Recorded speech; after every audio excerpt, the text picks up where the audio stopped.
सर्वप्रथम लामो समयपछि यो मिडिया मार्फतबाट देशभरिका सुनचाँदी व्यवसाय साथीहरूसँग जोड्ने अवसर पाइरहेको छु।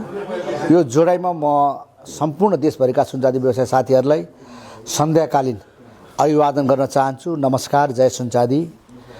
आज हाम्रो नेपाल सुनचाँदी व्यवसाय तथा कालीगढ सङ्घर्ष समितिको नियमित बैठक थियो, जुन बैठकमा हामीले विगतको दिनमा यो सङ्घर्ष समिति के को र कसको लागि हामीले खडा गऱ्यौँ भन्ने विषयमा मूलभूत समीक्षा गऱ्यौँ र सबैभन्दा पहिला यो व्यवसायलाई बचाउनको लागि, यो व्यवसायलाई पारदर्शी बनाउनको लागि र यो पेसालाई इमानदारीपूर्वक ट्याक्सको दायरामा ल्याउनको लागि सानो परिमाणको कच्चा पदार्थ व्यवसायले सहज तरिकाले प्रदेश मार्फत जिल्ला जिल्लामा पाउने व्यवस्था नै गर्नुपर्छ भन्ने हाम्रो मूलभूत सिद्धान्त रहिआएको छ। जुन किसिमको यो डेट एक्सपायर भइसकेको यो सिफारिस प्रणाली छ, यो सिफारिस प्रणालीको अन्तको साथमा सानो परिमाणको कच्चा पदार्थ व्यवसायले सहज तरिकाले पाउने र व्यवसाय सञ्चालन गर्दै गर्दा हिजो हाम्रो परापूर्व कालमा यो पेसासँग जोडिएका धितोबन्धका कुराहरू, त्यसपछि सुनचाँदीलाई जुन हाइरिस्कमा अहिले जुन ब्याङ्कहरूमा खाता खोल्दाखेरि पनि हाइरिस्कको जुन किसिमको जोड चाहिँ तपाईँको लामो समय लाग्ने, जोखिमपूर्ण काम गर्नुपर्ने, त्यसपछि तपाईँको धेरै प्रक्रियाहरू पुर्याउनु पर्ने आदि इत्यादिको कारणले गर्दाखेरि विविध कुराहरूमा हामीले आज व्यापक छलफल गरेका छौँ र हामीले यो सरकारले गत 81-82 को बजेट पश्चात तपाईँको जुन किसिमको यो विलासिता 13% भ्याट लिएर चाहिँ हामी सङ्घर्ष गऱ्यौँ। यो सङ्घर्ष गरिसके पश्चात तपाईँको साउन महिना, भदौ महिनामा त्यसपछि जेन्जी प्रदर्शन भयो। ठुलो जेन्जी प्रदर्शनपछि देशमा एउटा निर्वाचनको माहौल बन्यो।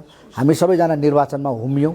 त्यसैले गर्दाखेरि र निर्वाचनमा हुमिँदै गर्दाखेरि पनि हामीले सरकार समक्ष आफ्ना कुराहरू लिएर नगएको होइन। जाँदै गर्दाखेरि यो निर्वाचन गराउने सरकार भएको कारणले हामीले यो विलासिता आदि इत्यादि भ्याटको सन्दर्भमा केही गर्न नसकिने र आउँदो इनकमिङ जुन अब चाहिँ निर्वाचित सरकार हुन्छ त्यससँग नै कुरा गर्नु होला भन्ने चाहिँ सुझाव हामीले प्राप्त गरेको हुनाले हामी केही समय हेऱ्यौँ र यो हेर्दै गर्दाखेरि सङ्घर्ष समिति पनि कतै अलिकति चाहिँ ढलमलाएको हो कि अथवा चाहिँ किन निष्क्रिय भएको हो कि भन्ने कुरा पनि साथीहरूको मनमा आएको मैले बुझेको छु। यसलाई कदापि यसरी नबुझिनु हुन पनि म अनुरोध गर्न चाहन्छु। यो हाम्रो केही समयको पर्खाइले नितान्त पनि यो पेसाको आउँदो दिनहरूको लागि हामीले गर्नुपर्ने, भित्री रूपमा गर्नुपर्ने हाम्रा दैनिक कार्यहरू हामीले गरिरहेका छौँ। सुनचाँदीलाई इमानदारीपूर्वक यो समाजमा ट्याक्स पेयरको रूपमा बाँच्न पाउने अधिकारको लागि सुनचाँदी पेसालाई सहज तरिकाको चाहिँ कच्चा पदार्थ उपलब्ध, त्यसपछि यो 13% भ्याटको कटौती, विलासिता हटाउने खालको चाहिँ जुन किसिमको हामीले चाहिँ तपाईँको नेपालका विज्ञ वकिलहरूसँग पनि परामर्श लिएका छौँ। ठुला ठुला व्यवसायहरू लगायत विज्ञ व्यक्तिहरूसँग पनि परामर्श लिएका छौँ र अब बन्ने सरकारसँग हामीले पनि यो कुराहरू हटाएर अगाडि बढ्न सक्छौँ भन्ने कुराको हामीले एउटा चाहिँ विश्वस्त भएका छौँ। म के अनुरोध गर्न चाहन्छु भने आज हामी सबैभन्दा पहिला व्यवसायी हौँ। व्यवसायका मुद्दाहरू एक छन्। व्यवसायहरू अहिले पीडित छन्।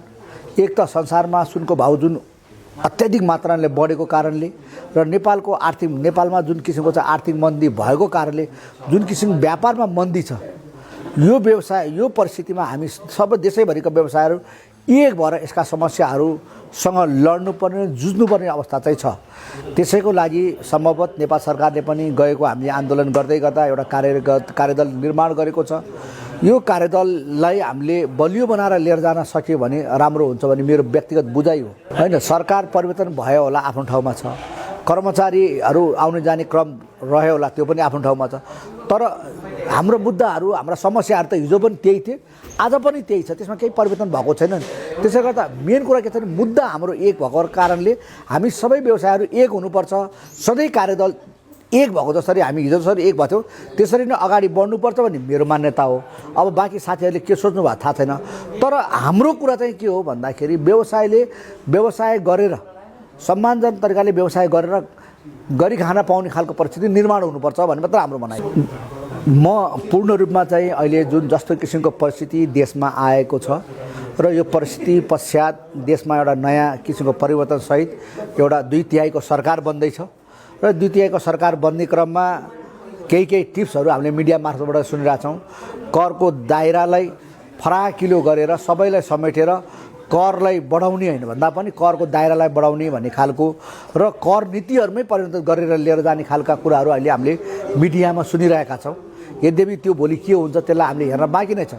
तर अहिले सरसरी मिडियामा ट्रायलको रूपमा आएका कुराहरूलाई हेर्दाखेरि हामी आशावादी छौँ। यो सरकारले पक्कै पनि पेसागत रूपमा यो देशको विकास हुनु भनेकै यहाँको व्यवसायको विकास हुनु हो, यहाँका कल कारखाना उद्योगहरू राम्रोसँग फस्टाउनु हो। ती कल कारखाना उद्योगहरूमा काम गर्ने श्रमिक कालीगढहरूले पनि पर्याप्त मात्रामा रोजगारीको स्थापना हुने हो, उत्पादन हुने हो। त्यसैले गर्दाखेरि अहिले हामीले सुनेका कुराहरूलाई हेर्दाखेरि पक्कै पनि यो क्षेत्रमा भएका जस्तो सबैभन्दा यो क्षेत्रमा भएको भनेको नीति निर्देशिका नभएको अवस्था, यो नीति निर्देशिका बन्ने बित्तिकै यसमा भित्र भएका समग्र समस्याहरू मूलभूत रूपमा चाहिँ हराएर जान्छन् भन्ने कुरामा हामी विश्वस्त छौँ र अहिले हाम्रो हेर्ने बेला हो, हामीले हेर्ने बेला हो। त्यसैले गर्दाखेरि हामी नितान्त पनि अहिले यसले गर्ला यसले नगर्ला भनेर भन्नुभन्दा पनि हामी आशावादी छौँ यो सरकारसँग।